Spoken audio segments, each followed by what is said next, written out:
Okay, guys, looks like I'm going to do yet another Cinematronics monitor repair video. Now, this is my Solar Quest machine, and it's all original. But when I first got it, I didn't do any repairs to it. Well, besides getting the board, I got the board replaced, and the monitor was a little shaky, and I left it be.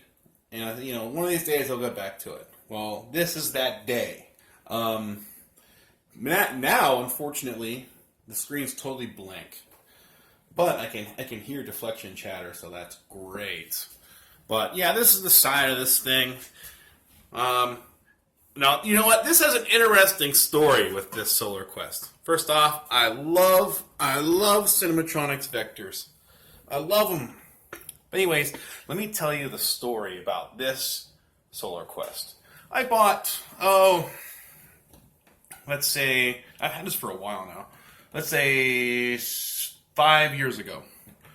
I bought a bunch of games from a guy that I got them dirt cheap. They were all in his basement. And this was one of them. And he had, I don't know how many, maybe I bought 6 games off the guy. But every single game, the top looked like that. You see that? See how it's cut right there? And I asked him. I says, "Man, why are all the tops cut off your games?" And he says, "Oh, well, that's the only way I could get them in my basement." So, I actually, believe it or not, I got an Asteroids, and the marquee was that tall. I mean, it was just like, what? You couldn't even read it. But Solar Quest is actually a really, really awesome game. There's the marquee. There's the bezel. Really cool game. This one actually isn't in too bad a shape. On the bottom, I got some cancer down here. I'm going to have to get some Bondo out. But I'm not going to restore it. I'm gonna fix it up, and I am gonna fix this on both sides. That's cut, and I'm gonna fix it, and I'm gonna kind of blend in a touch up. But that's what I'm gonna do. Okay, anyways, I'm talking about Solar Quest forever, but this video is about me fixing a Cinematronics vector monitor. And let me take this out. I'm gonna get it on the workbench, or my makeshift workbench. I'm actually in my kitchen right now, and for now, that's my little work area. But okay, I'm going to get it out. I'm going to talk about some minor things you might want to try before you go in depth with it. And let's see where it goes from there.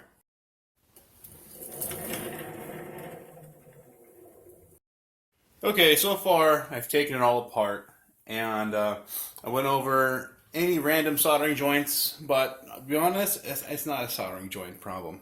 All the soldering joints look really good, really nice on this monitor. But here's a interesting tidbit for you. Solar Quest is the only monitor that has this on it. Does anyone know what that is? That is called a 64-level intensity board. 64-level intensity board. Now what that means is, normally Cinematronics monitors have 3 states that beam could be on. Off, halfway on, and completely on. Okay? So those are the 3 states that this can be. Now, the 64-level intensity board gives it many more states. So in other words, it could be totally off, or 63 different levels of on. From the last to completely on to fading all the way out, which is really cool because it adds a little more dimension to the game. Now, for example, let me give you this example. Cinematron, let's say Star Castle. Okay, Star Castle has the castle rotating around, and if you shoot the one on the walls, it gets dim. So it's totally on. That's one level. You shoot one of the walls, it gets dimmer. You shoot the wall again, and it's off. Those are all 3 different levels that a Cinematronics game normally would have. And there is a few other boards, but as far as I know, this is actually the most complicated, or the most, the most complicated black and white vector monitor there is, because it actually has the most, does the most things. Anyways, okay, went off a rant there. What I've done so far is I tested this with the probe while it's on, and I didn't see anything really wrong. I see there's like a resistor pack here. There's an LM377 right here. Anyways, I tested all these transistors. All the transistors are good, and I tested all of my DACs. Now, when I say tested them, I didn't properly test them. What I did is I made sure that I had continuity from the front top of the chip to the bottom of the socket. I know that's good. Everything down here looks great. There's really no bad soldering joints. I also I plugged it in, and I should have took a picture, and I should have showed you guys what the picture looked like, but I was getting all excited. But this is what I did. I turned it on, and I see like a dotted picture. And so I ended up pulling this chip, which all right, if you don't know, this chip deals with the intensity of your beam. I swapped that out. I also swapped out, there's an LF1333. What's this say? Yeah, LF1333. There's an LF133. This actually acts as a sort of a solid state relay. And that deals with the deflection. And also deals with turning on part of the intensity. But anyways, I went through it. Really didn't see anything wrong. But that's what I was going to say. I had like a dotted display, and so the last thing I just did was I just swapped this chip out. So we're going to put it back in. We're going to see what happens. By the way, I went across the whole board in circuit, unless I seen something fishy, and then I looked at the schematics. But in circuit, every single resistor and every single diode and every single transistor tested good, okay? But that's in circuit. Now, if you ever test anything that looks kind of fishy, look at the schematics, which there's a few transistors down here on the deflection side that definitely tested funny. But when I looked at the schematics, it made sense. And if you look at the schematics and you see something that does not make sense with what you tested, you should probably remove it from the circuit and then retest it and make sure you're right. Make sure it's still good. But anyways, I think I might go, well, first I'm going to put this back together. If it does not work, I actually have brand new regulators. I'm going to replace those just for giggles. I also have a bunch of, if I get stumped on this, I have many of these transistors brand spanking new. I'll just start repopulating stuff with new transistors. But so far, everything, I have not hooked my scope up to it. It's kind of a pain in the ass. Because the way this works, I can't just make a simple, quick, and easy extension. I gotta make a ribbon cable, a longer ribbon cable. Oh, by the way, I did stamp a brand new ribbon cable. Just as like a general purpose kind of thing, just to make sure that I stamped that. That's brand new. But well, let's put it back together and see if we're lucky. If not, I guess the video is gonna be longer. All right. Okay, I got it all back together, and I have this same issue. See, I had this issue before. I should have videotaped it, but at least now I can show you what I'm talking about. I have this issue still. Now, let me see if I can flip it through some of the test screens. Hold on. Nope, hold on. There's the gameplay. See, the camera kind of like averages it together and kind of fixes it, but trust me, it's bad. Everything's illegible. Yeah, it seems to look great on camera, but trust me, it's not. You can especially see it on this test screen here. Yeah, it looks awful. So let's back to the drawing board. Let's see what else we could do. Well, so far I've swapped the DACs. I got a War of the Worlds, and I pulled the DACs out of it because I got that here in the kitchen also. I'm trying to work on that. So I swapped the DACs. Same exact issue. So far I've swapped the what's it called, 4064, and the LF133, and both DACs, and still nothing. So it can't be any IC on the board. So man, this is messing me up. I'm almost wondering if it's in the high voltage box. Is that even possible to do this? I don't know. You know what? That's simple enough to test. I'm gonna pull the Keltron out of my War of the Worlds, and we're gonna stick it on here, and let's see what happens. Okay, I didn't want to bore you guys with all the details, but I wasted pretty much my whole weekend on this monitor because I was stumped. You know, I still haven't seen it work right yet, but I have a good feeling it's going to work this time. You know, at the last section of the video, I think I said, well, I'm going to check the Keltron. Now, this isn't a Keltron, but it's a high voltage box. Some of these use the Keltron. But anyways, this is what Cinematronics use on some of their monitors to produce the high voltage. And if you take it apart, you see it's potted, which means it's now when they pot something, they in this case, all right. In some cases, they'll pot something in like epoxy or whatever, which stops you from another company from copying what they did. Well, this is such a simple thing here. All they really did is they covered this in silicone to protect it against high voltage.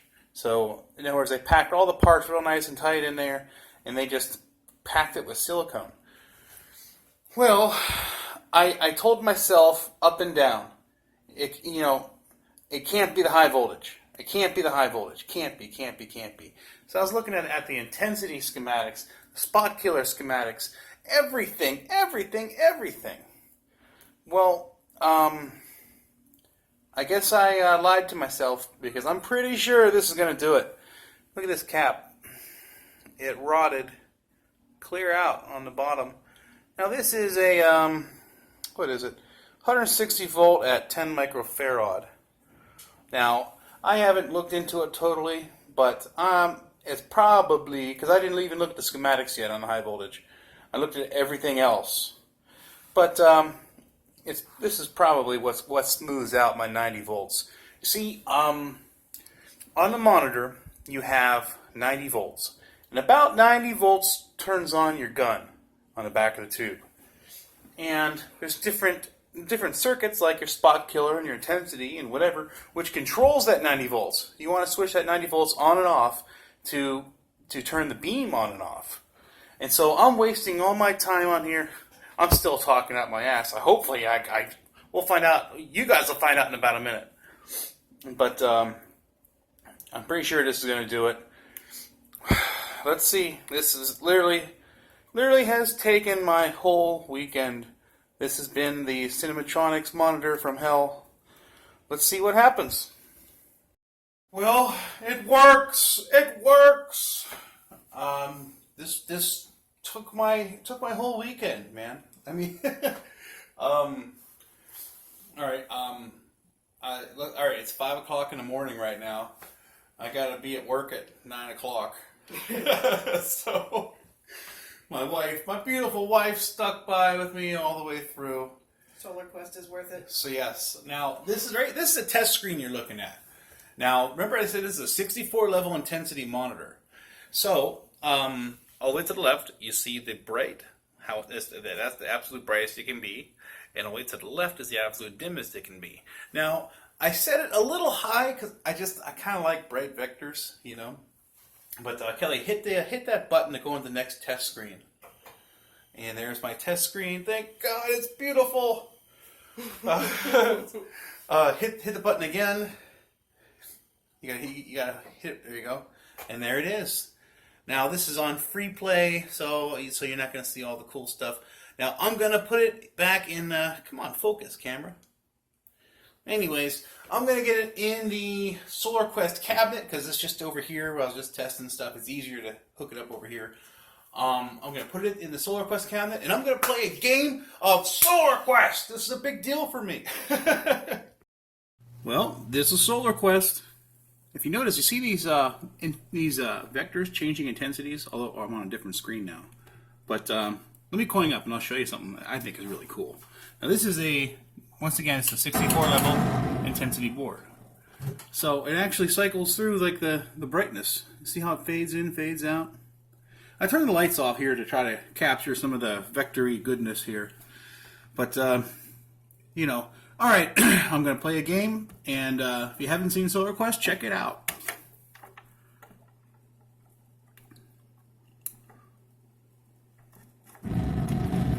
Now, in the beginning, it looks really easy. But trust me, it's not.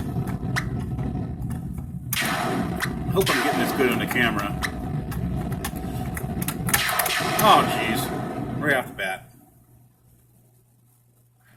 But, man, I've been wanting this game running for a long time. It's sat in my kitchen at the old house. Broken. I've had this thing for like, I don't know, maybe 5 years. And, I've just had some bad luck with it. And, I set it aside a long time ago, and, someday I'll get back to it, and finally did. But, yeah, this took a lot of time for me to fix this monitor. I don't know why. This is the worst monitor I ever messed with.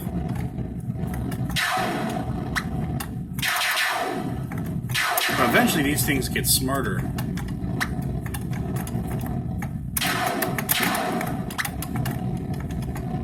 Also, I have a nuke. Check this out. Oh. Okay, check this out. I'm going to shoot a nuke. I'm going to wait for somebody to get on the screen. See that? You only get so many nukes.